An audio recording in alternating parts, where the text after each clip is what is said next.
So నిన్న మనం మత్తయి సువార్త 16వ అధ్యాయము 13వ వచనం నుంచి 28వ వచనం వరకు చదువుకున్నాం. సో అదే వాక్యము మరి మార్కు సువార్తలో కూడా రాయడం జరిగింది. సో మార్కు సువార్తలో కూడా మనం చదివిన ఆ సంఘటన ఏ విధంగా రాయబడిందో కూడా చూసుకుని అప్పుడు మనం ముందుకు వెళ్దాం. మార్కు సువార్త 8వ అధ్యాయము 27వ వచనము. మార్కు 8:27 వచనము. నేను ఒకసారి మ్యాప్ కూడా స్క్రీన్ మీద పెడతాను, సో దట్ మనం మ్యాప్ కూడా మళ్ళీ చూస్తే.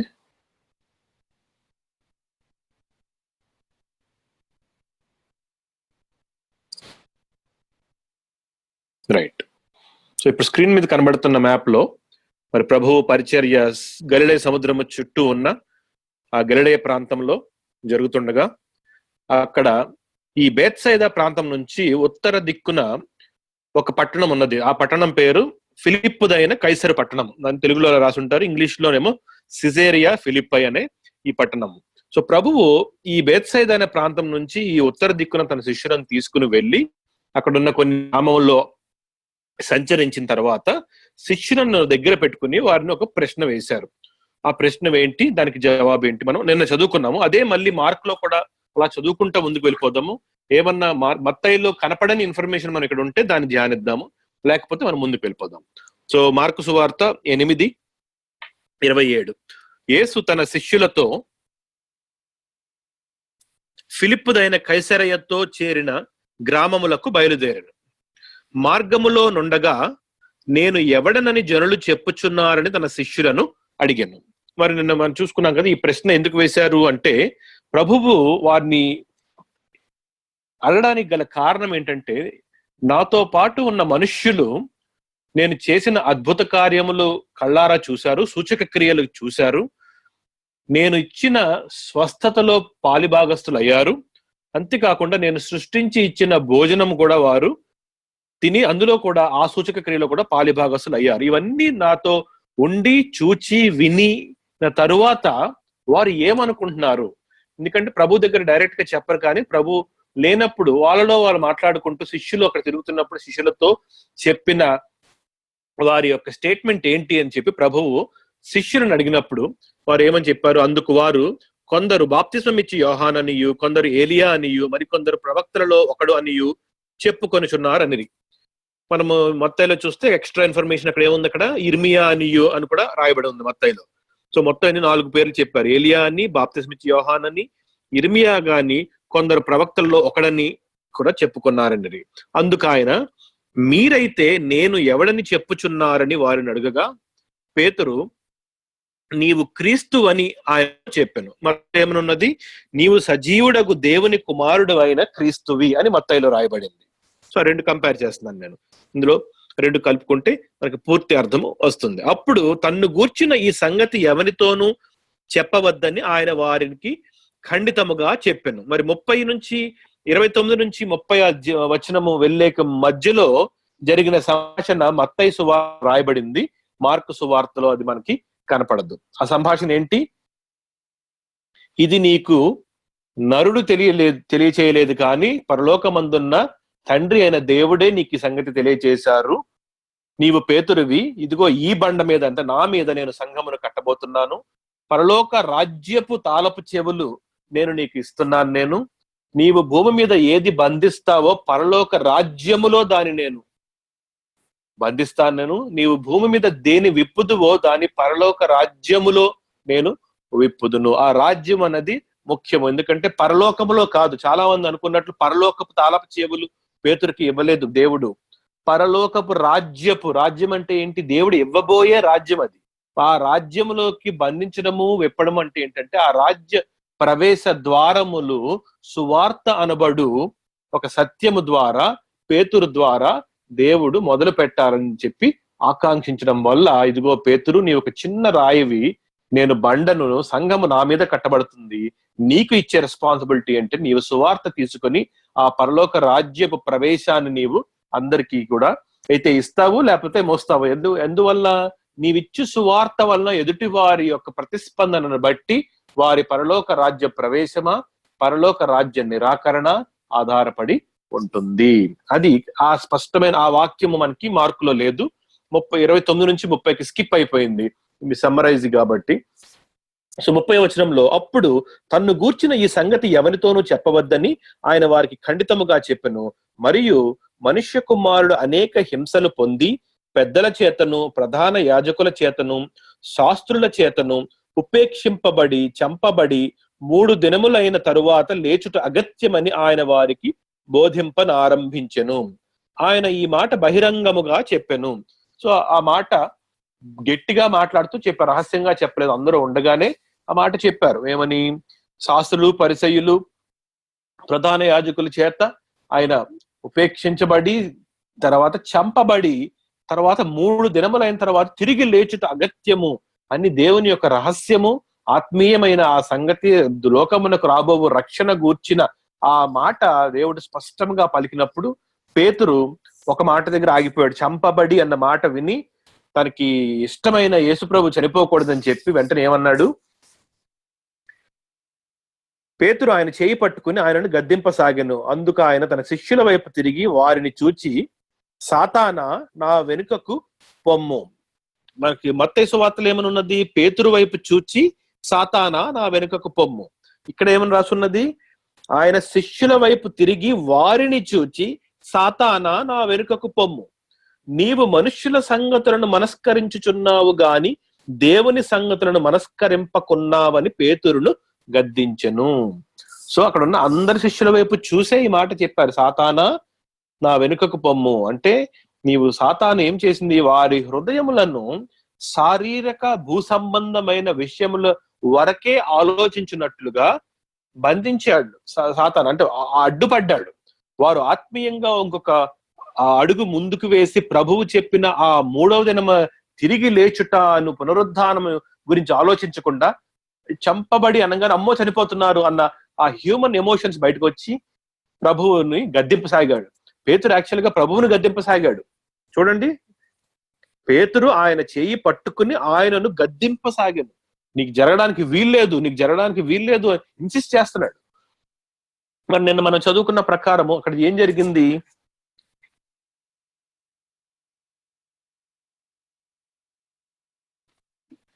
నిన్న మనము వాక్యం చదువుకున్న ప్రకారం అక్కడ ఏం జరిగింది? పేతురు అన్న ఆ మాటలో తన వైపు నుంచి వచ్చిన మాట యొక్క ఉద్దేశం ఏంటి అంటే, నేను నా ఇష్టమైన యేసు ప్రభువు చావుని నేను కోరుకోవడం లేదు, నేను చాలా మంచి చెబుతున్నాను అన్న ఉద్దేశంతో మాట్లాడుతున్నట్లుగా అనిపిస్తుంది. కానీ అక్కడ ప్రభువు మాట్లాడిన పూర్తి సంభాషణ ఏముంది అక్కడ? నేను తిరిగి లేచుట అగత్యము అని చెప్పిన వెంటనే పేతురు వచ్చి ఇది నీకు జరగకుండును గాక అంటే ఏం జరుగుతుంది? ప్రభువు పునరుద్ధానమును తను అడ్డుకుంటున్నాడు తెలియక. అందువలన ఆ తెలియక తన నోటి నుంచి వచ్చిన మాటల యొక్క కారణమైన సాతానుని నీవు భూ సంబంధమైన విషయములు నేను గ్రహిస్తున్నావు అని పేతురుని చెబుతూ దాని వెనుకున్న సాతాను నువ్వు వెనకకపో అని చెప్పి గద్దిస్తూ పేతురుని కూడా గద్దించి అప్పుడు నేర్పించారన్నమాట. మీరు భూ సంబంధమైన విషయాల దగ్గర ఆగిపోకూడదు. నేనన్న ప్రతి మాటని జాగ్రత్తగా మీరు విని గమనించి అందులోని ఆత్మీయ అర్థము మీరు గ్రహించకపోతే మీ విశ్వాసము పరిపూర్ణము కాదు. అదే కదా ప్రభువు నేర్పిస్తూ వచ్చారు వారికి. ఈ ప్రయాణం అంతా కూడా నిన్న మనం చూసిన అసంపూర్ణమైన విశ్వాసము పరిపూర్ణమైన విశ్వాసము యొక్క వ్యత్యాసం మనము గమనించాం. ముందుకు వెళ్ళిపోదాం. అయితే అంతటా ఆయన తన శిష్యులను 34 అంతటా ఆయన తన శిష్యులను జనసమూహమును తన యొద్దకు పిలిచి, నన్ను వెంబడింపగోరువాడు తన్ను తాను ఉపేక్షించుకొని తన సిలువనెత్తుకొని నన్ను వెంబడింప వలెను. సో ఎప్పుడైతే ప్రభువు ఈ మరణము గురించిన ఈ సందర్భంలో మాట్లాడుతున్నారో, మీరందరూ మరణం అంటే భయపడిపోయి తర్వాత మరణము నాకు వస్తుంటే దాన్ని ఆపేయాలని చెప్పి తెలియకుండా అసందర్భమైన మాటలు పలికి అటువంటి ఉన్నారు కదా. మిమ్మల్ని మీకు సత్యం చెబుతాను వినండి. మీకు ఈ శరీరములో ఉన్న ఈ ప్రాణము ముఖ్యము కాదు. ఒకవేళ మీరు నన్ను వెంబడింపాలని కోరుకుంటే ఈ శరీరంలో ఉన్న ఈ ప్రాణమును ఈ బ్రతుకుని మీరు ఉపేక్షించి మీ శిలువనెత్తుకుని అన్న దానికి అర్థం ఏంటంటే ఏ క్షణమైనా కూడా నేను మరణించడానికి సిద్ధము నా ప్రభువు కొరకు అన్నటువంటి హృదయపు సంసిద్ధతతో మీరు నన్ను వెంబడించాలి అది ప్రభు చెప్పిన మాట. నన్ను వెంబడింపగోరువాడు తన్ను తాను ఉపేక్షించుకొని తన సిలువ ఎత్తుకొని నన్ను వెంబడింపవలెను. తన ప్రాణమును కొనగోరువాడు దాన్ని పోగొట్టుకొనును. నా నిమిత్తమును సువార్త నిమిత్తమును తన ప్రాణమును పోగొట్టుకొనువాడు దాన్ని రక్షించుకొనును.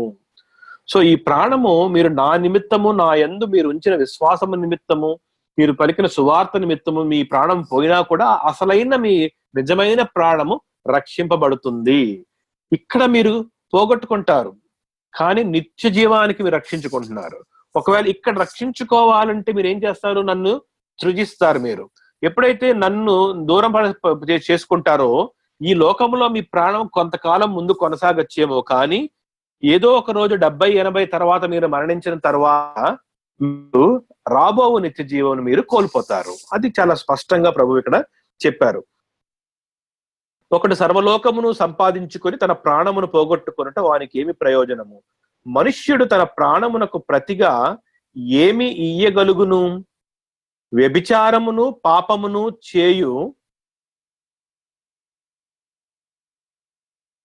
ఈ తరము వారిలో నన్ను గూర్చియు నా మాటలను గూర్చియు సిగ్గుపడువాడెవడో వానిని గూర్చి మనుష్య కుమారుడు తన తండ్రి మహిమ గలవాడై పరిశుద్ధ దూతలతో కూడా వచ్చినప్పుడు సిగ్గుపడునని చెప్పెను. సో ప్రభు ఏమంటున్నారంటే, వ్యభిచారము పాపము చేయు ఈ తరములో నా గురించి నా మాటల గురించి సిగ్గుపడువాడు ఎవరు? వాళ్ళు తెలుసా? వారు తమ ప్రాణమును రక్షించుకొనుగోరు వారు. యేసు నాకు అక్కరలేదు, యేసుని నేను నమ్మట్లేదు అంటే నా ప్రాణం కాపాడబడుతుంది అని చెప్పి ప్రభువుని నాకు తెలీదు అని చెప్పే మనుషుల మాట వాళ్ళందరూ కూడా. నా గురించి సిగ్గుపడి వాడు వానిని గురించి మనుష్య కుమారుడు మహిమలో వచ్చినప్పుడు, తండ్రి మహిమ గలవాడై పరిశుద్ధ దూతలతో కూడా వచ్చినప్పుడు నేను సిగ్గుపడతాను. నేను ఇతను అర్హుడు కాదు నా దగ్గరికి రావడానికి, మీ బట్టి నేను సిగ్గుపడతాను అని అవిశ్వాసుల గురించి చెప్పారు మాట ప్రభు. మరియు ఆయన ఇక్కడ నిలిచి ఉన్న వారిలో కొందరు దేవుని రాజ్యము బలముతో వచ్చుట చూచు వరకు మరణము రుచి చూడరని నిశ్చయముగా మీతో చెప్పుచున్నాను అనెను. సో ఈ సందర్భంలో మరి ప్రత్యేకంగా ఈ మాట ప్రభువు అక్కడ ఇంట్రడ్యూస్ చేశారు ఒక మాట. ఎందుకంటే ఆ సంఘటన, ఆ సంభాషణ అయిపోయింది, అక్కడతో ఆగిపోయింది. మరియు ఇక్కడ నిలిచి ఉన్న వారిలో అని చెప్పి అక్కడ ఉన్న కొంతమంది ఉన్నారు. ఎవరున్నారు అక్కడ? శిష్యులు ఉన్నారు, కొంతమంది జనసమూహం కూడా ఉన్నారు. ఇక్కడ నిలుచున్న వారిలో కొందరు దేవుని రాజ్యము బలముతో వచ్చుట చూచు వరకు మరణము రుచి చూడరని నిశ్చయముగా మీతో చెప్పుచున్నాను అనెను. సో ఎప్పుడైతే ప్రభువు ఇక్కడ మరణము రుచి చూడరని అనే మాట ఎందుకు మాట్లాడారు అంటే, ప్రభువు ఏ మరణము గురించి మాట్లాడుతున్నారు? ఇప్పుడే ఒక కాంటెక్స్ట్ చెప్తున్నారు ప్రభు అక్కడ. ఏమని? తన ప్రాణమును రక్షించుకొనగోరువాడు దాన్ని పోగొట్టుకొనును. నా నిమిత్తము సువార్త నిమిత్తము తన ప్రాణమును పోగొట్టుకొనువాడు ఏమి రక్షించుకొనును? తన ప్రాణమును రక్షించుకొను. అంతే కదా, దానిని రక్షించుకొనును అంటే అర్థం ఏమిటంటే తన ప్రాణమును రక్షించుకొనును అంటే అర్థం ఏంటి? ఆ తన ప్రాణమును రక్షించును అంటే ఫిజికల్ గా ఉన్న తన ప్రాణమును కోల్పోయినా కూడా తను నిత్య జీవము కొరకు తన ప్రాణమును కాపాడుకుంటున్నాడు. సో అదే కాంటెక్స్ట్ లో ముందుకెళ్తూ ప్రభు ఏమన్నారంటే, ఇక్కడ నిలిచి ఉన్న వారిలో కొందరు దేవుని రాజ్యము బలముతో వచ్చుట చూచు వరకు మరణము రుచి చూడరని నిశ్చయముగా మీతో చెప్పుచున్నాను. అంటే అర్థం ఏంటంటే రెండు మర్మమైన అర్థములు ఈ వాక్యం వెనక దాగి ఉన్నాయి.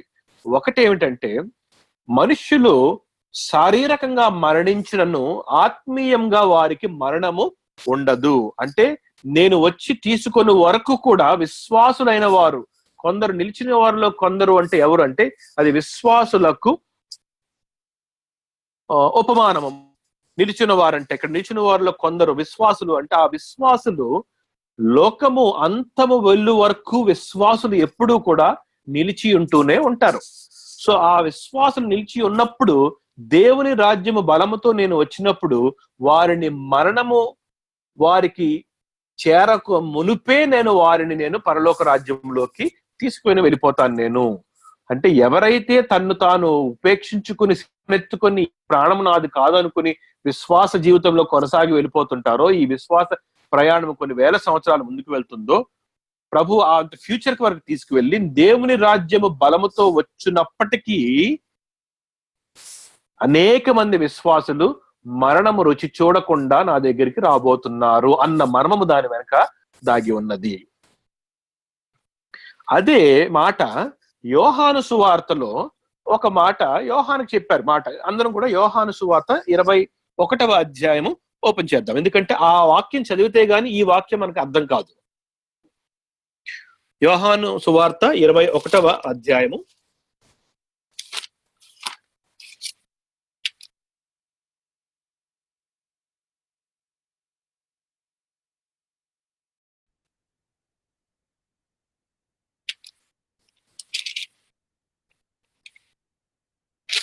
22, 23 చదువుదాం.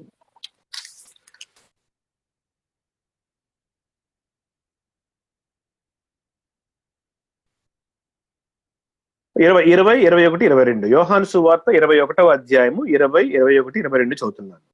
పేతురు వెనుకకు తిరిగి, యేసు ప్రేమించిన వాడును భోజన పంక్తిని ఆయన రొమ్మున ఆనుకొని, ప్రభువా నిన్ను అప్పగించువాడెవడని అడిగిన వాడును అయిన శిష్యుడు తమ వెంట వచ్చుట చూచెను. సో ఆ శిష్యుడు ఎవరు అంటే యోహాను.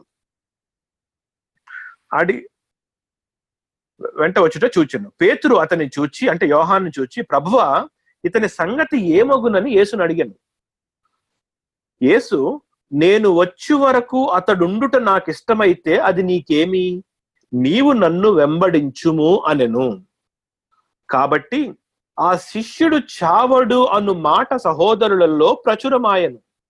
అయితే చావడని యేసు అతనితో చెప్పలేదు, కానీ నేను వచ్చి వరకు అతడుండుట నాకు ఇష్టమైతే అది నీకేమని చెప్పెను.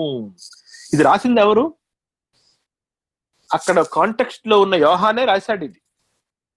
అక్కడ ముగ్గురు ఉన్నారు. అక్కడ యేసు ప్రభు, పేతురు, యోహాను, వీళ్ళు ముగ్గురు మధ్య జరిగిన ఈ కాంటెక్స్ట్, ఈ సందర్భము, సంభాషణ యేసు ప్రభువుకి పేతురుకి మధ్యలో జరిగింది. పేతురేమో యోహాను చూపెట్టి ఇతని పరిస్థితి ఏమవుతుంది అని అడిగాడు. నేను వచ్చే వరకు కూడా అతను నిలిచి ఉంటే నీకేంటది, నీవు దాని గురించి ఎందుకు ఆలోచిస్తున్నావు నువ్వు అని అన్నారు.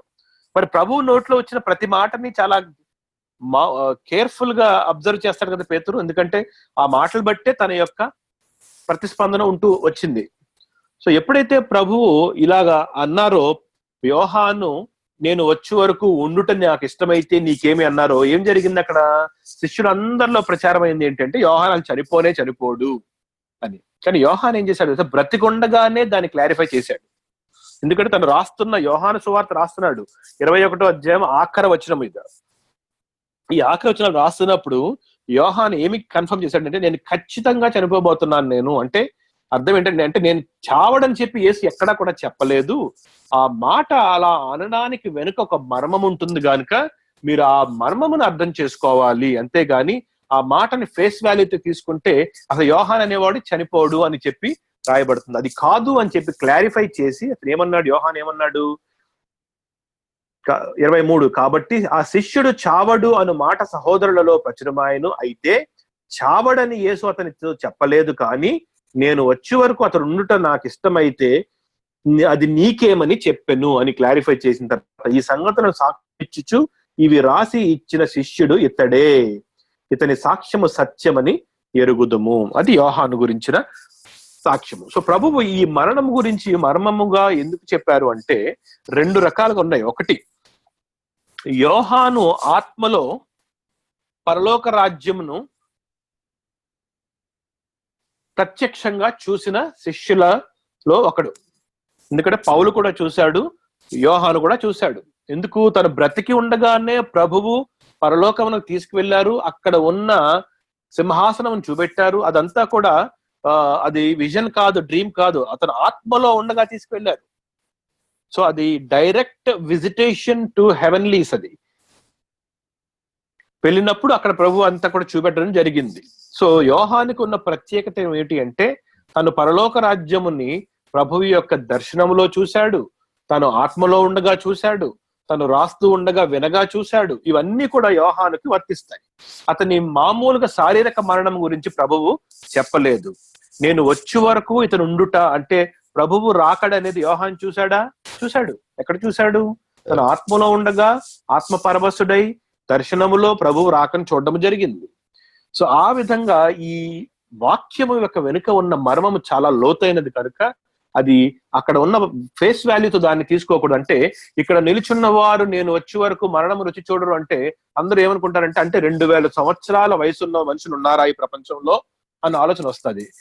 అంటే యోహాను అప్పటి నుండి ఇప్పటిదాకా చనిపోకుండా ఉన్నాడా, ఎందుకంటే దేవుని రాజ్యం ఇంకా రాలేదు కదా, ప్రభువు రాకడ ఇంకా రాలేదు కదా అనేది మామూలుగా మనుష్యులు రీతిగా అర్థం చేసుకుంటే అటువంటి ప్రశ్నలు వస్తాయి. కానీ అలాంటి మనుష్య రీతిగా అర్థం చేసుకోకూడదనే యోహాను ఈ విషయం చెప్పాడు. యేసు ప్రభు ఆ మాట అన్న వెనుక అతను చావడు అన్న మాట లేదు. సో మీరు ఆ విధంగా అర్థం చేసుకోవద్దు. దాని వెనుక వేరొక మర్మం ఉన్నది. అది యోహాను ప్రకటన గ్రంథంలో మనం చాలా ప్రత్యక్షంగా చూసాము. ఇందాక మనం మార్కు సువార్తలో ఉన్న ఆ వచనం గురించి నేను చెప్పింది ఏమిటంటే, నేను వచ్చే వరకు దేవుని రాజ్యము బలముతో వచ్చే వరకు ఇక్కడ నిలిచి ఉన్న వారిలో కొందరు, అంటే ఇక్కడ నిలిచి ఉన్న వారిలో కొందరెవరు? కొందరు విశ్వాసులు, కొందరు అవిశ్వాసులు. ఆ విశ్వాస సంఘము ఎప్పుడు కూడా నిలిచి ఉంటుంది. వారు మరణము చూడకుండా ఒక రోజున వారు లేవనెత్తబడతారు. అంటే ఒకే ఒక్క గ్రూప్ కా ప్రివిలేజ్ ఉంది కదా. ఇప్పుడు మనం అందరం కూడా 2020లో విశ్వాస సంఘముగా జీవిస్తున్నాం. మనము ఒకవేళ ప్రభువు రాకడ ఇంకో ఒక 50-100 సంవత్సరాల తర్వాత ఉంది అంటే ఇక్కడ ఉన్న వారు అందరిలో కూడా అందరూ ఉండకపోవచ్చు అప్పటికి. సో అప్పుడు బ్రతికి ఉన్న విశ్వాస సంఘముకే ఆ ధన్యత ఉంటుంది. ఏ ధన్యత అంటే ఇక్కడ నుంచి మరణము రుచి చూడకుండానే ప్రభువు దగ్గరికి వెళ్ళిపోయే ఆ ప్రత్యేకమైన ధన్యత అది. సో ఆ ధన్యత ఒకవేళ ప్రభు ఇప్పుడు వస్తే మనము ఆ ధన్యతలో పాలుభాగస్తులు అవుతాము. అది ఎప్పుడు కూడా ఒక గ్రూప్ కే ఉన్నది. ఆ గ్రూప్ ఎవరో ఎవరికి తెలియదు. పౌలు ఏమన్నాడు? అందులో నేను ఉన్నాను అన్నాడు. ఎందుకు? ప్రభు అది ఎవరికి వివరించలేదు కనుక. కానీ పౌలు చనిపోయాడు. ఆ నెక్స్ట్ ఇంకొక జనరేషన్ వచ్చింది. అలాగా ఒక 20 తరాలు వెళ్ళినాయి అప్పటి నుంచి. 2020లో ఉన్నాం కనుక 100 సంవత్సరంలో ఒక తరం అనుకుంటే 20 తరాలు వెళ్ళినాయి. ఈ తరంలో మన నిరీక్షణ ఏంటి? ప్రభు ఏ క్షణమైనా రావచ్చు, మనల్ని ఆ ఎత్తబడే సంఘంలో మనల్ని తీసుకువెళ్ళచ్చు. ఒకవేళ ప్రభువు రాకడ ఇంకా ఆలస్యమైతే మనం వెళ్ళము, గాని మన తర్వాత వచ్చి ఇంకొక విశ్వాస తరం నిలబడుతుంది. అదే మాట ప్రభు అక్కడ చెప్తున్నారు. అక్కడ మార్కు సువార్తలో ఇక్కడ నిలిచి ఉన్న వారిలో, అంటే ఈ భూమి మీద నిలిచి ఉన్న వారిలో ఎప్పుడు కూడా ఒక్కరు దేవుని రాజ్యము బలముతో వచ్చే వరకు కూడా వారు మరణము రుచి చూడరు.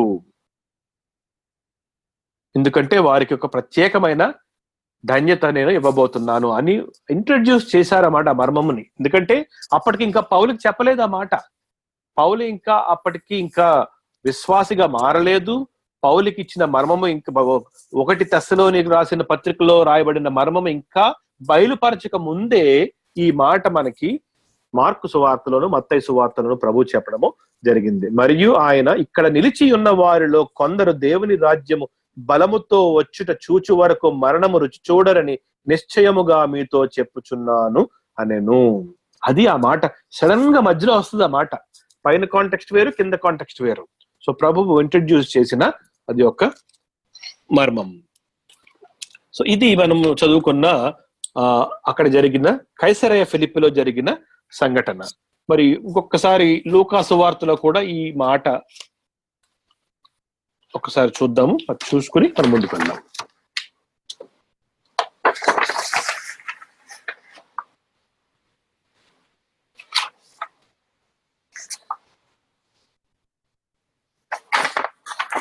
లూకా సువార్త 9వ అధ్యాయము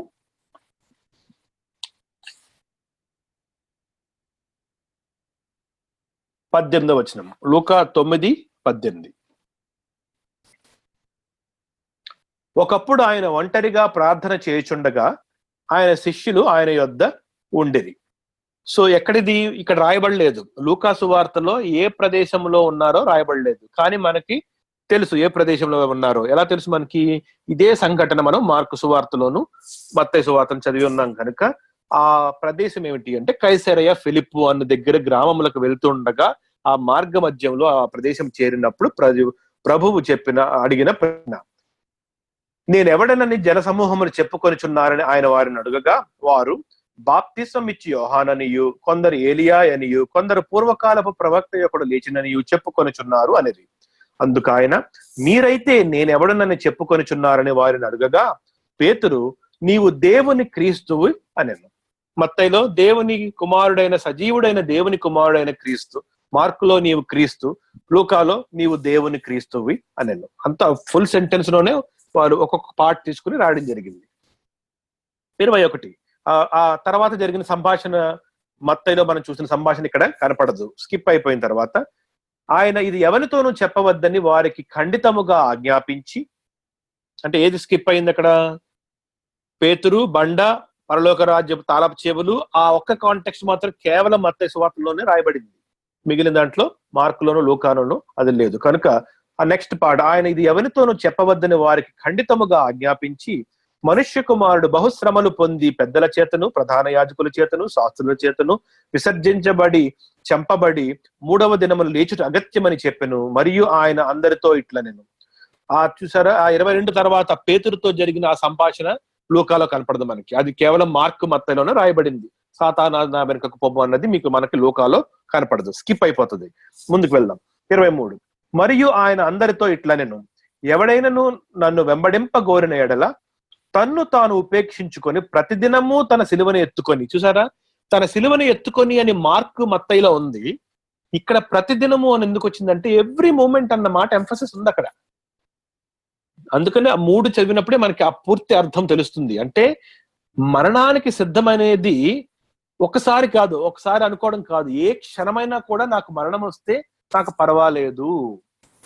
అది ఈ మాట ప్రతిదినము తన సిలువను ఎత్తుకొని అన్న మాటకు అర్థము. ప్రతిదినము తన సిలువను ఎత్తుకొని నన్ను వెంబడింపవలెను అంటే ప్రయాణం, అది జీవన ప్రయాణం, వెంబడింపవలెను.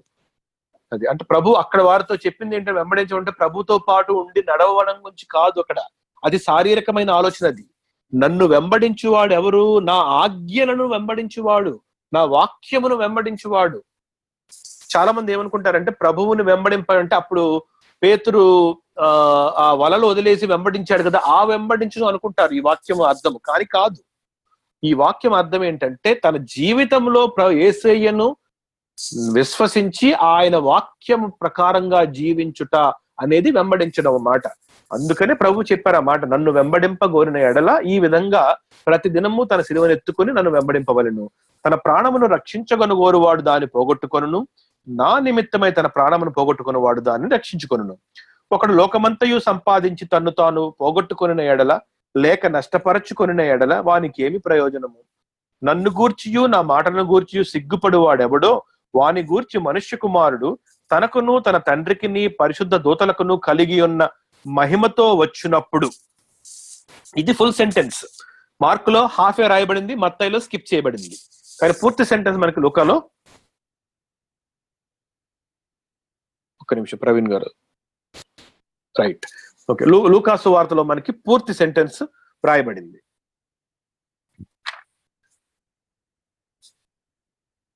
నన్ను గూర్చియు నా మాటలను గూర్చి సిగ్గుపడు వాడెవడో వాని గూర్చి మనుష్య కుమారుడు తనకును తన తండ్రికిని పరిశుద్ధ దూతలకును కలిగి ఉన్న మహిమతో వచ్చినప్పుడు. గమనించారా? తన మహిమ, తన తండ్రి మహిమ, పరిశుద్ధ దూతలకున్న మహిమ కూడా. దూతలకు కూడా మహిమ ఉన్నది, పరిశుద్ధ దూతలు. ఎందుకంటే వారు ఆ వచ్చిన అవకాశాన్ని సద్వినియోగం చేసుకుని నిరంతరము ప్రభు దగ్గర ఉండిపోయే నిర్ణయం తీసుకున్నారు. సాతాను వాడి అంచెలు వారికి ఇచ్చిన ఏకైక అవకాశం వారు వదులుకొని నిరంతరము దేవునికి దూరంగా ఉండు పరిస్థితికి వారు వెళ్ళిపోయారు. సో ఈ దూతలకు మహిమ నిరంతరము నిలిచిపోయింది. పరిశుద్ధ దూతలకు మహిమ ఉంటుంది. సో దేవుని యొక్క మహిమ, తండ్రి కుమారుని యొక్క మహిమ, పరిశుద్ధ దూతల యొక్క మహిమ, ఇవన్నిటితో కలిసి నేను వచ్చినప్పుడు మనుష్య కుమారుడు ఈమెతో వస్తాడు అంట. ఎలాగా? తన స్వంత మహిమ, తండ్రి మహిమ, పరిశుద్ధ దూతల మహిమ అన్ని కూడా మనుష్య కుమారుడి మీద ఉంటాయి ఆ టైంలో. ఎప్పుడు? ఆయన తిరిగి వచ్చినప్పుడు, రెండవ రాకడ సమయంలో. అప్పుడు నేను వారిని బట్టి సిగ్గుపడతాను నేను అని చెప్తున్నారు ప్రభు. ఎందుకు అంటే నా గురించి, నా మాటల గురించి ఈ జీవన ప్రయాణంలో మీరు సిగ్గుపడి నన్ను విసర్జించారు. అప్పుడు మీరెవరో నాకు తెలియదు అని చెప్పేసి నేను కూడా మొహం చాటు వేసుకుంటాను నేను అని ప్రభువు చెప్పడం జరిగింది. ఇక్కడ నిలిచి ఉన్న వారిలో కొందరు దేవుని రాజ్యమును చూచు వరకు మరణము రుచి చూడరని నేను మీతో నిజముగా చెప్పుచున్నాను అనెను. సో ఆ మాట కూడా సేమ్ ఇక్కడ కూడా వ్రాయబడింది. ఇమ్మీడియట్ గా ఆ కాంటెక్స్ట్ అయిన తర్వాత ఈ మాట మనం ఆల్రెడీ ధ్యానించాం. సో ఇది అక్కడ కైసరయ ఫిలిప్పు అనే ప్రాంతంలో జరిగిన సంఘటన. మరి ఈ సంఘటన జరిగిన తరువాత ప్రభువు శిష్యులను ఒక ప్రత్యేకమైన ఒక అనుభవంలోకి తీసుకువెళ్ళారు. ఆ ప్రత్యేకమైన అనుభవము వారికి కొన్ని పాఠాలు నేర్పింది, వారికి కొన్ని మర్మములు వివరింపజేసింది, కొన్ని ఆశ్చర్యమైన అనుభూతిని కలిగించింది, ఒక గొప్ప అనుభవంలోకి కూడా వారు వెళ్ళడము జరిగింది. సో ఇన్ని జరిగిన ఒక చిన్న సంఘటనలో ఆ సంఘటన ఏంటంటే రూపాంతర మహిమ. ఇదంతా మనం వినే మాట, ఇది అందరికీ తెలిసిన మాట. సో ఈ రూపాంతర మహిమ ఎక్కడ జరిగింది, ఎలా జరిగింది, అందులో శిష్యులు నేర్చుకున్న పాఠములేంటి, దేవుడు మనందరికీ ఇక్కడ వివరించిన మర్మములేంటి అనేది మనం ఇప్పుడు చదువుకుందాం. సో అందరం కూడా మనం యాజ్ యూజువల్ మళ్ళీ మాథ్యూ నుంచి స్టార్ట్ చేద్దాము. మత్తయి సువార్త ఈ నెక్స్ట్ ఈవెంట్ అంటే కైసరయ ఫిలిప్పీ మ్యాప్ లో చూసుకుంటే మీరు ప్లేస్ కూడా చెప్తాను నేను. ఈ కైసరయ ఫిలిప్పీ నుంచి తిరిగి ఈ బెత్సైదా గెర్గెసా ప్రాంతంలోకి వెనక్కి వచ్చినప్పుడు ఈ రూపాంతర కొండ ఎక్కడుందంటే ఈ బెత్సైదా ప్రాంతంలో ఉన్నది ఒకానొక కొండ. అందులో ఉన్న చాలా చిన్న చిన్న కొండలు ఉండగా ఒక కొండ కొద్దిగా ఎత్తైన పర్వతం ఒకటి ఉన్నది ఆ ప్రదేశంలో. సో ప్రభువు వెనక్కి వస్తూ ఈ బెత్సైదా ప్రాంతంలో ఉన్న ఒక ఎత్తైన పర్వతం మీదకి శిష్యులను తీసుకుని వెళ్ళారు. అందరినీ తీసుకువెళ్ళలేదు, కొంతమందిని తీసుకువెళ్ళారు. ఎవరిని తీసుకువెళ్ళారో చూద్దాం మనం. మత్తయి సువార్త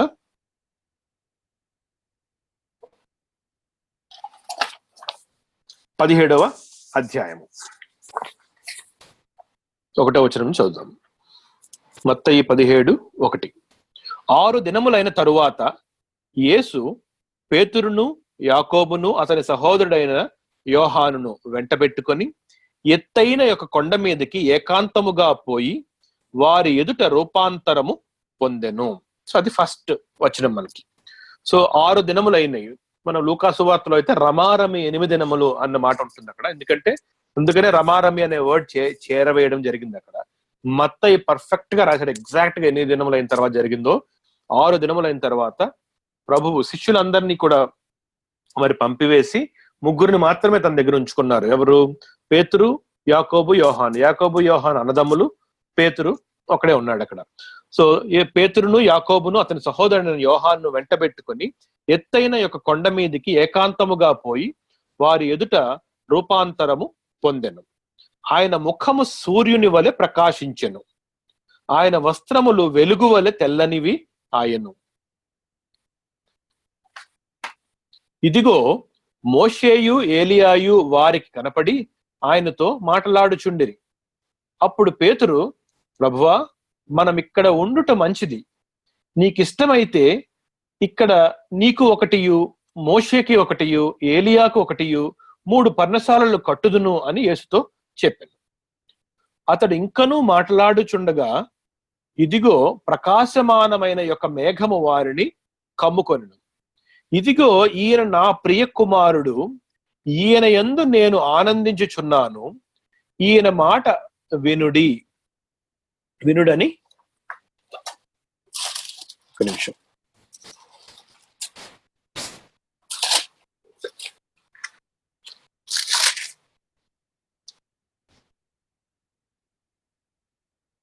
ఒక శబ్దము ఆ మేఘములో నుండి పుట్టెను. ఈయన మాట వినుడని ఒక శబ్దము ఆ మేఘములో నుండి పుట్టెను. శిష్యులు ఈ మాట విని బోర్ల పడి మిక్కిలి భయపడగా యేసు వారి యొద్దకు వచ్చి వారిని ముట్టి లెండి, భయపడకొడి అని చెప్పాను. వారు కన్నులెత్తి చూడగా యేసు తప్ప మరి ఎవరునూ వారికి కనపడలేదు. వారు కొండ దిగి వచ్చుచుండగా మనుష్య కుమారుడు మృతులలో నుండి లేచి వరకు ఈ దర్శనము మీరు ఎవరితోనూ చెప్పకూడని యేసు వారికి ఆజ్ఞాపించెను. అయితే అక్కడతో అయిపోయింది, ఆ సంఘటన అయిపోయింది. కొండ మీదకి ఎక్కడము, కొండ మీద ఈ అనుభవంలోకి వెళ్ళడము, కొండ దిగి రావడంతో ఈ 9 వచనాలతో ఆ సంఘటన అయిపోయింది. అయితే మనం దీని గురించి అప్పుడే ధ్యానించడం మొదలు పెట్టద్దు. మనం మార్క్ లో కూడా వెళ్ళి, లూకాలో కూడా వెళ్ళి ఇది చదువుకుని మళ్ళీ అంతా కలిపి ధ్యానిద్దాం. ఇదే సంఘటన మరి మార్కు సువార్త 2 నుంచి. 6 దినములైన తర్వాత, నంబర్ కరెక్ట్ గానే ఉన్నది. మత్తయి మార్కు కరెక్ట్ నంబరే చెప్తున్నారు, అంటే యాక్చువల్ నంబర్. యేసు పేతురును యాకోబును యోహానును మాత్రము వెంటబెట్టుకుని ఎత్తైన యొక్క కొండ మీదకి ఏకాంతముగా వారిని తోడుకొని పోయి వారి ఎదుట రూపాంతరము పొందెను. అంతలో ఆయన వస్త్రములు ప్రకాశమానవైనవియు మిగుల తెల్లనివియు అయ్యను. లోకమందు ఏ చాకలియును అంత తెల్లగా చలువ చేయలేడు. మరియు మోషేయు ఏలియాయు వారికి కనపడి యేసుతో మాట్లాడుచుండిరి. అప్పుడు పేతురు, బోధకుడా, మనం ఇక్కడ ఉండుట మంచిది. మేము నీకు ఒకటియు, మోషేకి ఒకటియు, ఏలియాకు ఒకటియు 3 పర్ణశాలలు కట్టుదుమని చెప్పింది. వారు మిగుల భయపడిరి గనుక తాను చెప్పవలసినదేమో అతనికి తెలియలేదు. మేఘం ఒకటి వచ్చి వారిని కమ్మగా, ఈయన నా ప్రియ కుమారుడు, ఈయన మాట వినుడని ఒక శబ్దము ఆ మేఘములో నుండి పుట్టెను. వెంటనే వారు చుట్టూ చూచినప్పుడు తమ యొద్దనున్న యేసు తప్ప మరి ఎవరునూ వారికి కనుపడలేదు. వారు ఆ కొండ దిగి వచ్చుచుండగా అన్న నెక్స్ట్ వచనంతో ఆ సంఘటన వేరే సంఘటనలోకి వెళ్తుంది. మరి ఈ సంఘటన మార్కు సువార్తలో మనం చూసినప్పుడు ఇంకొక 2-3 అడిషనల్ ఇన్ఫర్మేషన్ మనకి కనపడింది. సో అలాగే మనం లూకా సువార్తలో కూడా మళ్ళీ చదువుకుని ఈ 9 వచనాలు అప్పుడు దీని గురించి ధ్యానిద్దాం. లూకా సువార్త 9వ అధ్యాయము 28వ వచనము. లూకా సువార్త 9:28. ఈ మాటలు చెప్పినది మొదలుకొని రమారమి 8 దినములైన తరువాత ఆయన పేతురును యోహానును యాకోబును వెంట పెట్టుకొని ప్రార్థన చేయుటకు ఒక కొండ ఎక్కెను. ఇప్పుడు మనం 3 కలుపుకొని చేయడం మొదలు పెడదాం. సో మరి పేతురును యాకోబును యోహానును తీసుకుని ప్రభువు మిగిలిన శిష్యులను పంపివేసి వీరిని ఏకాంతంగా ఉంటకు ఒక ఎత్తైన పర్వతం మీదకి ప్రభువు ప్రార్థన చేయుటకు తీసుకుని వెళ్ళారు అని మనకు అర్థమవుతుంది. రమారమి 8 దినములు, ఎందుకంటే అప్రాక్సిమేట్ అన్నాడు లూకా. కరెక్ట్ నంబర్ ఏంటి? ఎగ్జాక్ట్ గా 6 days. సో 2 సరిపోయినాయి అక్కడ. సో ఈ మాటలు చెప్పినది మొదలుకొని రమారమి 8 దినములు అంటే 6 దినములైన తరువాత ఆయన పేతురును యోహాను యాకోబును వెంట పెట్టుకొని ప్రార్థన చేయుటకు ఒక ఎత్తైన పర్వతము, ఒక కొండ ఎక్కెను. సో ఆయన ప్రార్థించుచుండగా ముఖరూపం మారెను. అక్కడ ఆగాలి మనం, ఎందుకంటే ప్రభు ఏం చేస్తున్నారు అక్కడ? శిష్యుల 3 తీసుకుని కొండ మీదకి వెళ్ళారు, ఏకాంతముగా ఉన్నారు. చుట్టుపక్కల ఏ మనిషి కూడా లేడు, ఎవరికి కూడా తెలియదు ఆ ప్రాంతము. ప్రభువు వారిని అక్కడ ఉంచి ప్రార్థించడం మొదలుపెట్టారు. ప్రార్థిస్తున్నప్పుడు ఆయన ప్రభు ఎవరికి ప్రార్థిస్తున్నారు? తండ్రి అయిన దేవునికి ప్రార్థిస్తున్నారు. మనకు తెలుసు ఏ విధంగా ప్రార్థిస్తున్నారు. ఆత్మతో పరిపూర్ణుడై ప్రార్థిస్తున్నారు. మనకు తెలుసు. ఎందుకు? ప్రభువు బాప్తిస్మము పొందినప్పుడు ఏం జరిగింది? పరలోక రాజ్యము నుంచి పరిశుద్ధాత్మ దేవుడు ఆయన మీదకి దిగి వచ్చినప్పుడు ఆయన పరిచర్యలో అప్పటి నుండి కూడా సహాయం చేయుటకు ఆయనతోనే ఉండిపోయారు పరిశుద్ధాత్మ దేవుడు. అప్పుడు పరిశుద్ధాత్మ దేవుని శక్తి ద్వారా ప్రతి ప్రార్థన కూడా తండ్రికి ఆయన ప్రభువు ప్రార్థన చేస్తూనే ఉన్నారు పరిచర్యలో. ఎందుకు ప్రార్థన చేస్తున్నారు అని ఒకసారి ఆలోచించాలి. మనం ఆగాలి ఇక్కడ. మనం ప్రభువు దేవుడు కదా, త్రియేకమైన దేవునిలో ఒక ఆయన ప్రభువు, యేసుక్రీస్తు ప్రభు. మరి యేసుక్రీస్తు ప్రభువు భూలోకం మీద మనుష్య రూపంలో ఉన్నప్పుడు ప్రభువు తన్ను తాను రిక్తునిగా చేసుకొని మానవ రూపము ధరించి మన మధ్య నివసించడానికి వచ్చినప్పుడు ఆ మానవ రూపంలో తాను చేయు పనికి తను స్వంత శక్తిని ఉపయోగించకుండా, తన స్వంత జ్ఞానమును ఉపయోగించకుండా అన్ని కూడా తండ్రి ఏమి చెప్తే నేను అదే చేస్తాను నేను అని చెప్పి ప్రభువు ఇచ్చిన ఆ సాక్ష్యము చొప్పున సమస్తము కూడా ప్రభువుతో ఉన్న తన సహవాసమును బట్టి ప్రభు మాటలు విని ఆ మాటలే ప్రభు చేయటం జరిగింది. జాగ్రత్తగా ఎందుకు ఈ మాట చెప్తున్నానంటే ఈ సంఘటనలో ఉన్న ఆ మర్మం అర్థం చేసుకోవాలంటే మాట మనకు ముఖ్యం. ఈ బ్యాక్గ్రౌండ్ చాలా ఇంపార్టెంట్. ఆ మర్మం రాబోతుంది ముందు.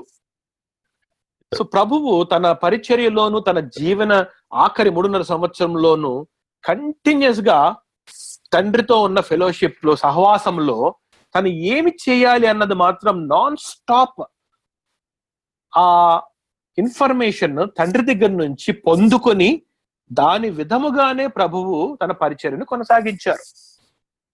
ఎందుకు? మనకి యోహాను సువార్తలో ప్రభు చెప్పిన మాటలు బట్టి మనకు అర్థమవుతుంది. నా అంతటా నేను ఏమీ చేయను, నేను తండ్రి ఏమి నాకు వినిపించునో దానినే నేను చేసేదను. గుర్తుంది కదా ఆ వాక్యం మీకు? సో తండ్రి తను వినిపించుటకు ప్రభువు ఏం చేసేవారు తెలుసా?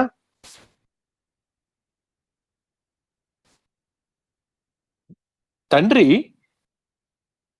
ప్రభువుకి ఏమి చెప్పాలనుకుంటున్నారో దాన్ని పొందుటకు యేసుక్రీస్తు ప్రభువు నిత్యము కూడా ప్రార్థనలో గడిపేవారు. అంటే తను ఏమి చేయాలి అన్న దాని యొక్క సమాచారం తెలుసుకున్నట్టుకు ఆ సహవాసములోనే వారు ఉండేవారు అన్నమాట. అందుకనే ఉదయమనే లేచి ప్రభు కొండ మీదకి వెళ్ళిపోవడము, శిష్యులందరినీ ఉంచి ఏకాంతంగా కొండ మీదకి వెళ్ళిపోవడము, ఇది నిత్యము కూడా ప్రభు పరిచయంలో కొనసాగింది.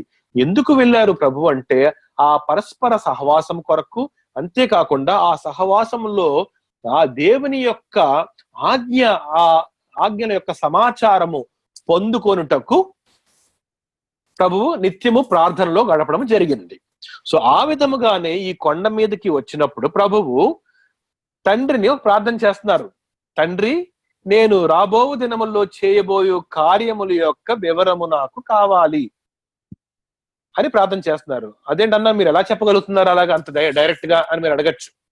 ప్రభు ఈ ప్రార్థన చేశారని ఎలా చెప్పగలుగుతున్నారు మీరు అని అడగచ్చు మీరు. దాని యొక్క అర్థము ఈ సంఘటనలోనే ఉన్నది. ముందుకు వెళ్దాం మనం. ఆయన ప్రార్థించుచుండగా ఆయన ముఖ రూపము మారెను. సో ముందు ఏం జరిగింది? ప్రభు యొక్క రూపాంతరం జరిగింది. దేవుని యొక్క మహిమ ప్రకాశించడం మొదలైంది అక్కడ. ఆయన వస్త్రములు తెల్లనివై దగదగా మెరిసెను. అంటే ఆ వస్త్రములు మామూలుగా నేత చేయబడిన వస్త్రములు, కాటన్ వస్త్రములు కానీ ఏదన్నా మామూలు వస్త్రములు అయి ఉండొచ్చు. అయితే ఆ వస్త్రముల యొక్క వర్ణము మారిపోయింది అక్కడ. అంటే సూర్యరశ్మి పడితే కనపడే బ్రైట్నెస్ కి ఇక్కడ దేవుని మహిమ ఆ వస్త్రముల మీద పడినప్పుడు జరిగిన ఆ వర్ణము యొక్క రూపాంతరము చాలా వ్యత్యాసం ఉంది. ఇది పూర్తిగా ప్రకాశమయమై అతి తెల్లగా మారిపోయిన పరిస్థితి అన్నమాట. అందుకనే మార్కులు ఏం రాశాడు ఎక్స్ట్రా ఇన్ఫర్మేషన్? ఈ ప్రపంచంలో ఏ చాకలి కూడా అంత చలువ చేయలేని విధముగా అవి ప్రకాశమానము ఆయను. అంత తెల్లగా చలువ చేయలేడు. అంటే అంత మహిమ దేవుని మీద ప్రకాశింపబడి ఆయన వస్త్రములు, అంతేకాకుండా ఆయన యొక్క ముఖము కూడా ఆ విధంగా మెరిసిపోయింది, దగదగా మెరిసిపోయింది. అంటే వర్ణనాతీతం అది. ఎందుకు వర్ణనాతీతం అంటే మనం చూడలేదు అది. అటువంటిది ఎప్పుడన్నా మన జీవితంలో ఇంతకు ముందు చూసి ఉంటే ఇలా ఉండి ఉంటుంది అని చెప్పి మనం ఊహించుకోగలగలము. మనం ఎప్పుడు చూడండి మనం ఎలా ఊహించుకోగలము? మనం ఊహించలేము దాన్ని. కానీ వాక్య రూపంలో పెట్టగలం. దగదగా మెరిసింది అని చెప్పి పేతురు రాయడం జరిగింది, మత్తయి వీళ్ళు సువార్తికులు రాయడం జరిగింది. మనం కొద్దిగా ఊహించుకోగలం అంతే తప్పితే నిజముగా దాన్ని అనుభవించలేం మనం.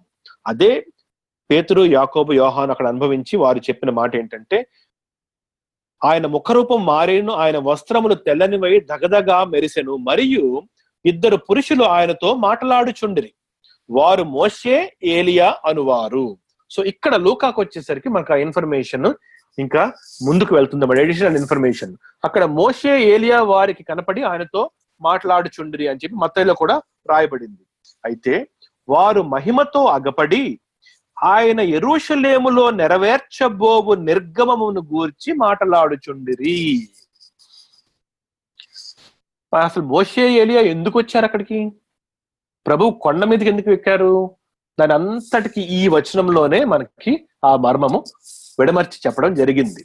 అసలు ప్రభు వారిని కొండ మీదకి ఎందుకు తీసుకెళ్లారు అంటే, ప్రభువు దేవునితో తాను చేయు సహవాసమును, దేవునితో తన సహవాసములో ఉన్నప్పుడు దేవుని యొక్క ప్రత్యక్షత ఏ విధంగా ఉంటుందో శిష్యులు చూచుటకు, అంతేకాకుండా దేవుడు ఏ విధముగా ఇంతకాలము తండ్రి యొక్క ఆజ్ఞలను తాను పొందుకున్నారు అంటే ఆ సహవాసములో ఆ ఆజ్ఞలు ఎలాగా విని ఇంతవరకు పరిచర్య కొనసాగించారు అన్నది శిష్యులకు ప్రత్యక్షంగా చూపుటకు ముగ్గురిని మాత్రము తీసుకువెళ్లారు. వీళ్ళు ముగ్గురు పిల్లర్స్.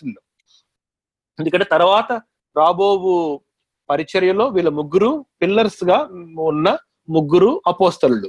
వీరు ముగ్గురు ఫస్ట్ సర్కిల్లో ఉన్న అపోస్తలులు. యేసు ప్రభువుకి అత్యంత దగ్గరగా ఉండి ప్రభువుతో కలిసి సహవాసం చేసి సంభాషించిన ముగ్గురు. అందుకనే వీరి ముగ్గురిని తీసుకువెళ్లి ఈ ప్రత్యేకమైన అనుభవంలో వారిని పాలిభాగస్తులను చేశారు.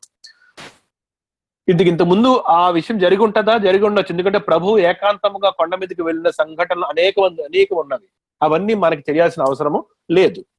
మనకు తెలియాల్సింది ఏంటి అంటే, ఎందుకు తెలియాలి అంటే, ముగ్గురు శిష్యులకు తెలియజేశారు కనుక వారిని ప్రభువు మరణం చెంది పునరుద్ధానం చెందిన తర్వాత చెప్పమని ఇన్స్ట్రక్షన్ కూడా ఇచ్చారు. అప్పటి వరకు చెప్పొద్దు మీరు, నేను తిరిగి లేచిన తర్వాత ఈ ఇన్ఫర్మేషన్ మీరు విశ్వాసులందరికీ పంచిపెట్టండి అన్న ఒక ఆజ్ఞ కూడా ఇవ్వడం జరిగింది. అంటే ఈ విషయం మనం అందరం తెలుసుకోవాలని ప్రభు ఆశ. మరి అక్కడ తెలుసుకోవడానికి ఏముంది? మనకి అక్కడ ఏం జరిగిందో మనం చాలా సూక్ష్మంగా అబ్జర్వ్ చేయాలి. మనం అక్కడ ఫస్ట్ ప్రార్థన చేస్తున్నారు ప్రభు, అక్కడతో స్టార్ట్ అయింది.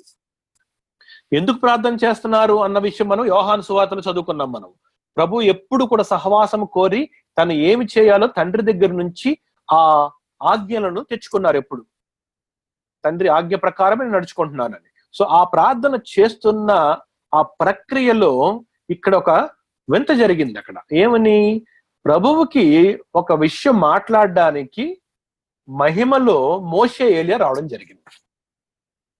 మరి మోషే ఏలియా అంటే ఎవరు? చనిపోయిన ప్రవక్తలు.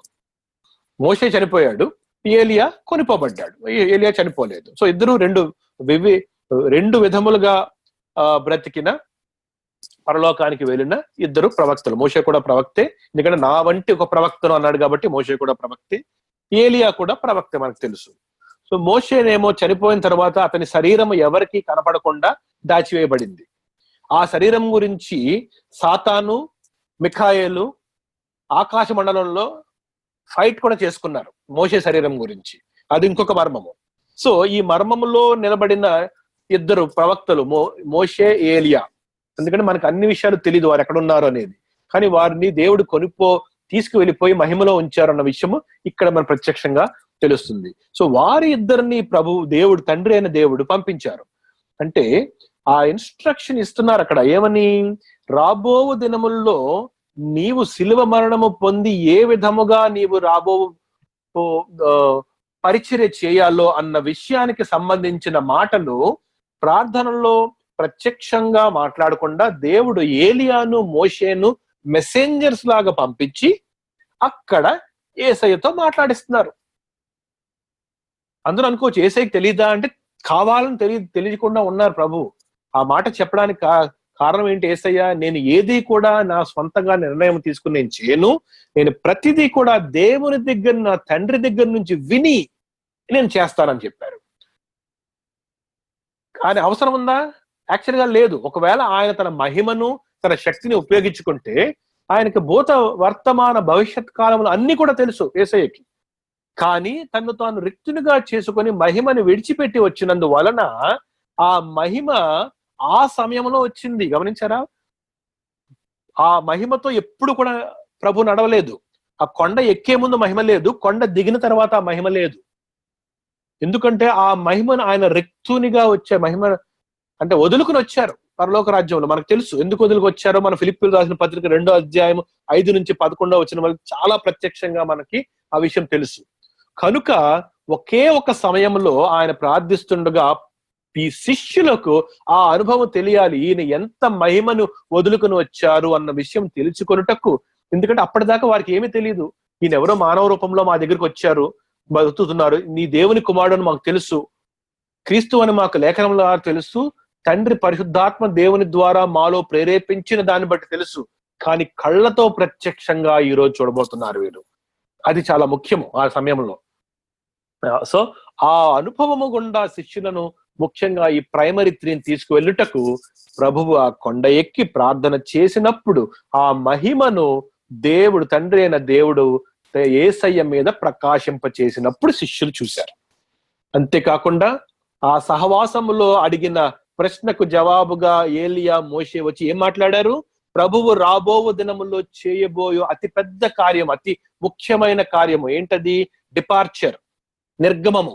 మరి అదే కదా, శిలువ మరణము పొంది ఆయన పాతి పెట్టబడి పాతాళ లోకములోకి వెళ్ళి అక్కడ సువార్తను ప్రకటించి, బోధించి కాదు ప్రకటించి, మరి ప్రతి మాట జాగ్రత్తగా వినండి, ఆ సువార్తను ప్రకటించి అప్పుడు పరదైసుగా తీసుకొని తను పునరుద్ధానుడై మహిమ శరీరంలో తిరిగి పరలోక రాజ్యమునకు వెళ్ళిపోబోతున్నారు.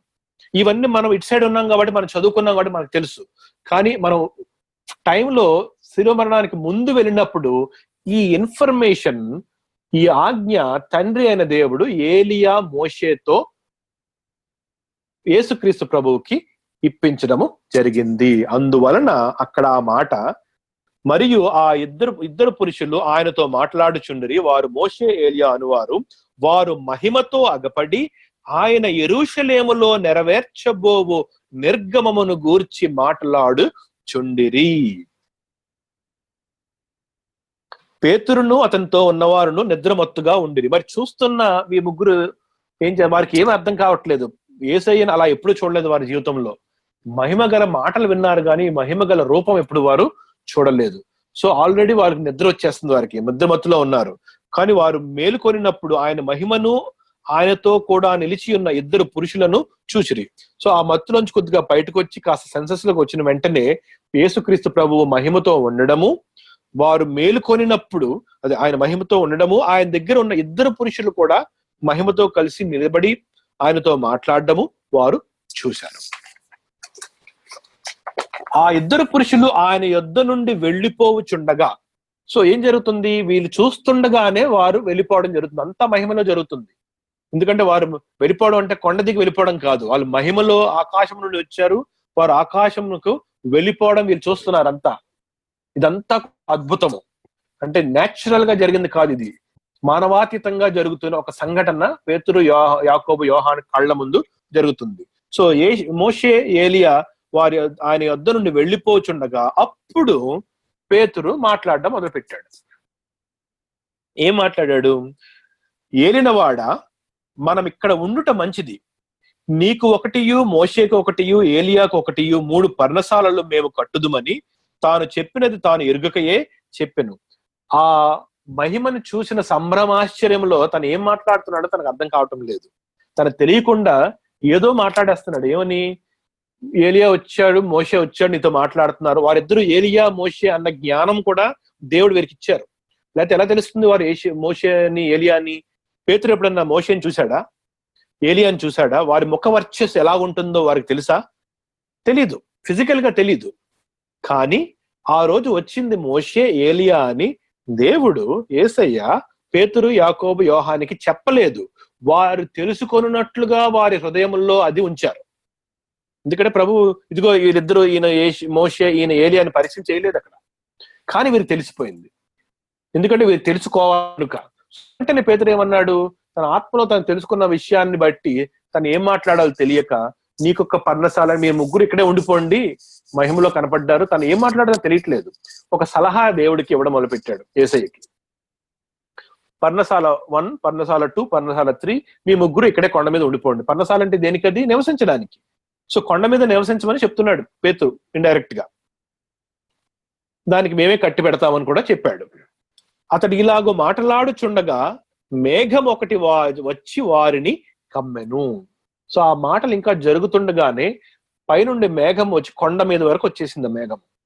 వారు ఆ మేఘములో ప్రవేశించినప్పుడు శిష్యులు భయపడేది. వీళ్ళు ముగ్గురు కూడా ఆ మేఘము వాళ్ళ బాడీ మీద నుంచి కిందకి వెళ్తూ మేఘంలో ఉన్నారు, మధ్యలో ఉన్నారు. వారికి భయం వేసింది, ఎందుకంటే వారి కళ్ళ ముందే దిగడం వారు చూశారు. మరియు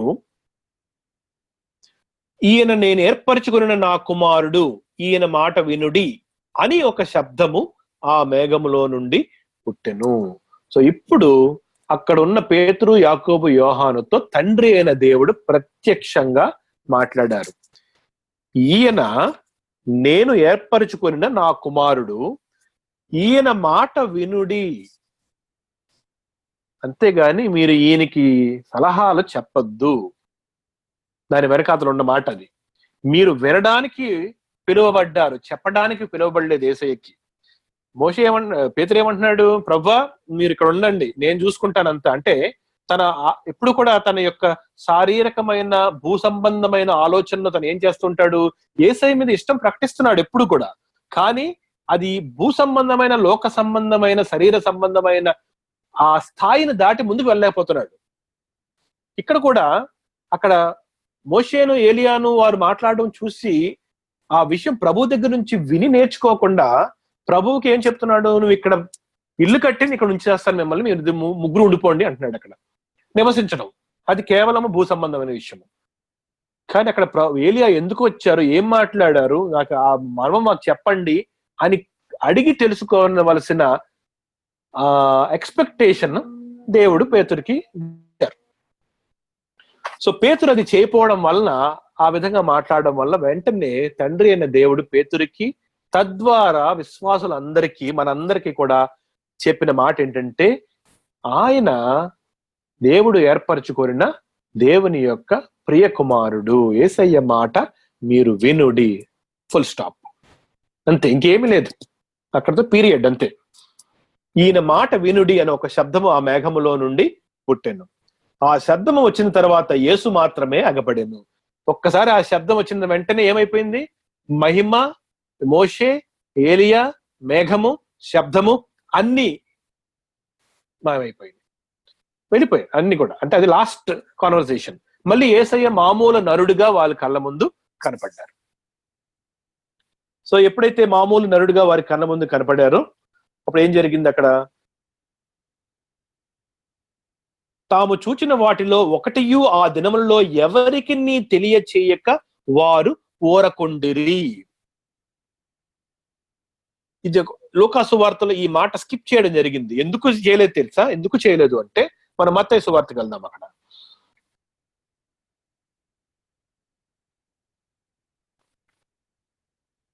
మత్తయి సువార్త 17వ అధ్యాయము 9వ వచనము. వారు కొండ దిగి వచ్చుచుండగా మనుష్య కుమారుడు మృతులలో నుండి లేచు వరకు ఈ దర్శనము మీరు ఎవరితోనూ చెప్పకుడి అని యేసు వారికి ఆజ్ఞాపించెను.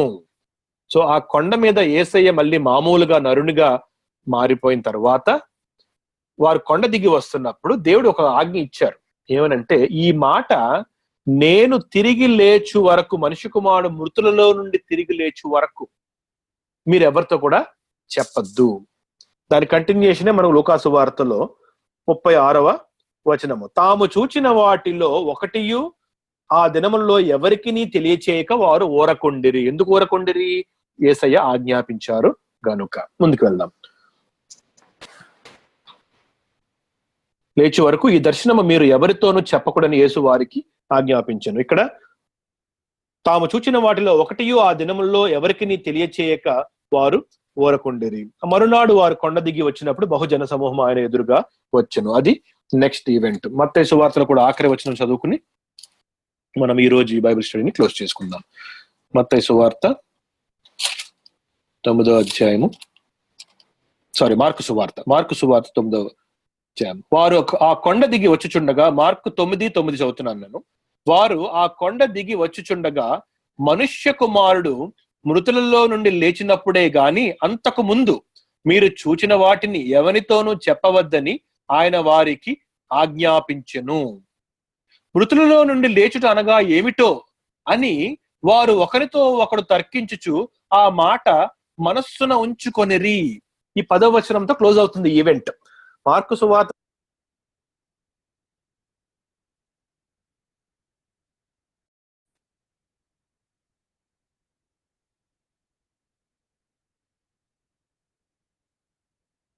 9:10 ఆఖరి మాట ఈ సంఘటన మొత్తానికి. ఏమంటున్నారు వాళ్ళు? మృతులలో నుండి తిరిగి లేవడం అంటే ఏమిటి అని వారిలో వారు తర్కించుకుంటున్నారు. ఏంటి యేసు ఇలా అన్నారేంటి? మృతులలో నుండి లేవడం ఏంటి? యాక్చువల్ గా ఒక ముందు సంఘటనే జరిగింది. ఏం సంఘటన అది?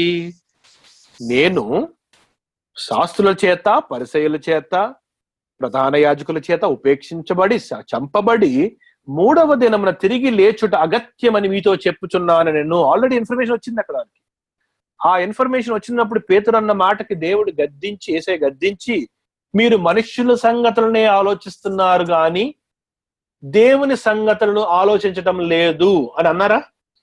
ఆ మాట అన్నదానికి ఈ సంఘటన జరిగిన దానికి మధ్యలో ఎన్ని రోజులు గడిచినాయి? 6 రోజులు గడిచినాయి. ఈ 6 రోజుల్లో కూడా యేసయ్య దగ్గర పక్కనే ఉంటూ ప్రభువా దాని అర్థం ఏమిటి అని అడగలేదు ఎవరు. అలా అడగకపోవడం వలన వారికి ఈ సంఘటనలో రెండవసారి ప్రభు ఆ మాట చెప్పారు. ఏమని? నేను మృతులలో నుండి తిరిగి లేచు వరకు కూడా మీరు ఈ మాట ఎవరికి చెప్పొద్దు అంటే వారికి ఇంకా ఆ మాట అర్థం కాలేదు. కనుక వారు ఏమన్నారంటే, వారు ఒకరితో ఒకరు వారు తర్కించు కొనసాగిరి. ఈ మృతులలో నుండి లేవడం అంటే ఏమిటి అని వారు ఒకరితో ఒకరు తర్కించుకుని ఆ మాటని, ఆ దర్శనాన్ని వారు ముగ్గురు కూడా శిరస వహించారు. ఎందుకంటే ఎట్టి పరిస్థితిలో కూడా చెప్పలేదు వారు. అంతా అయిపోయిన తర్వాత, శిలువ మరణము పునరుద్ధానం అయిపోయిన తర్వాత సువార్తల రాయు సమయంలోనే వారు ఇది రివీల్ చేయడము జరిగింది.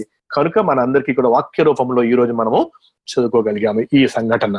మరి ఈ సంఘటన స్టార్ట్ నుంచి ఎండ్ వరకు ఉన్న, మళ్ళీ మనం ఒకసారి సమరైజ్ చేసుకుంటే, ప్రభువు పర్వతం ఎక్కుటకు గల కారణం ఏమిటి, అక్కడ ఏమేమి అనుభవాలు శిష్యులకు చూపించారు, కారణం ఏమిటి, అక్కడ మర్మం ఏమున్నది, అక్కడ శిష్యులు నేర్చుకున్న పాఠం ఏమిటి, ఇవన్నీ కూడా మనము ధ్యానించగలిగాము. సో అవన్నీ కూడా అందరూ మనసులో ఉంచుకుని మరొకసారి దీన్ని ధ్యానం చేయండి. ఎందుకంటే ఇది చాలా very precious part of the scripture. ఇది చాలా అమూల్యమైన లేఖనం భాగం ఇది. ఎందుకంటే ప్రభువు మరణించక ముందు ఈ ఒక్క సమయంలోనే మహిమ రూపంతో ప్రత్యక్షమయ్యారు. ఎందుకంటే మరణించిన పునరుద్ధారుడైన తర్వాత మహిమ రూపంతో 40 దినములు వీరి దగ్గర ఉన్నారు. అది మరణాంతరము. మరణించి పునరుద్ధారుడైన తర్వాత 40 దినములు శిష్యులతోనూ అనేక మందితో ప్రభు గడిపారు. కానీ ప్రభు శిలువ మరణము పొందక ముందు ఆయన మహిమను చూచిన ఏకైక వ్యక్తులు ఎవరు అంటే పేతురు, యాకోబు, యోహాను మాత్రమే. ఆ రూపము చూపించుట గల కారణం కూడా మనము ధ్యానించాము.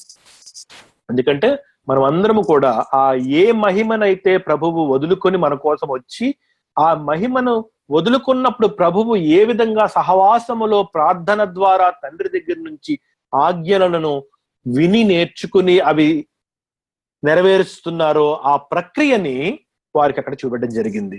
అందులో భాగముగా ఆ దినమున ప్రత్యేకంగా మోషే, ఏలియా అనే 2 మెసెంజర్స్, వారు కేవలం మనుష్యులు మాత్రమే, దేవునికి ఇష్టమైన ఆయన బిడ్డలు. ఎందుకంటే ఇద్దరు కూడా దేవుని పరిచర్య చేసి కొనిపోబడ్డ వ్యక్తులు, దేవుని బిడ్డలు. సో వారిని ఉపయోగించుకుని దేవుడు వారిని ఒక మెసెంజర్స్ లాగా పంపించి యేసయ్యతో మాట్లాడించి, ఏం మాట్లాడించారు? యేసయ్య యెరూషలేములో, మరి యెరూషలేములో ఏం జరిగింది? ఆఖరి ఘట్టము యెరూషలేము. మనం అక్కడ ఇంకొక 6-7 క్లాసుల తర్వాత యెరూషలేముకి ప్రయాణిస్తున్నాము. సో ఆ యెరూషలేము అనేది ఆఖరి ఘట్టము, శిలువ మరణము, పునరుద్ధానము. ఈ మధ్యలో పాతాళ లోక ప్రవేశము, అక్కడ సువార్త ప్రకటించుట ఏం జరిగింది, ఇవన్నీ కూడా మనకి పత్రికల ద్వారా నేర్చుకున్నాం కనుక మనకి అన్ని తెలుసు కనుక ఇప్పుడు అక్కడ ఏం జరిగిందో, ఏం మాట్లాడుకున్నారో మనం అర్థం చేసుకోగలుగుతున్నాం. మనం అంటే వెనక్కి వెళ్ళి చూడగలుగుతున్నాం మనం ముందు ఉండడం ద్వారా. సో ఆ రోజు ఏలియా, మోషే యేసయ్యతో ఆ నిర్గమం గురించి ఏం మాట్లాడారో మనకి వాక్యము ద్వారా మర్మముగా యేసయ్య మనకి ఆల్రెడీ తెలియచేశారు. కనుక ఈ వాక్యము చదువుతున్నప్పుడు పరిశుద్ధాత్మ దేవుడు మనకి ఈ అర్థాన్ని తెలియచేశారు. సమస్త మహిమ, ఘనత, ప్రభావము మన తండ్రి అయిన దేవునికి, కుమారుడైన యేసుక్రీస్తు ప్రభువుకి, పరిశుద్ధాత్మ దేవునికే కలుగును గాక. ఆమేన్. ఆమేన్.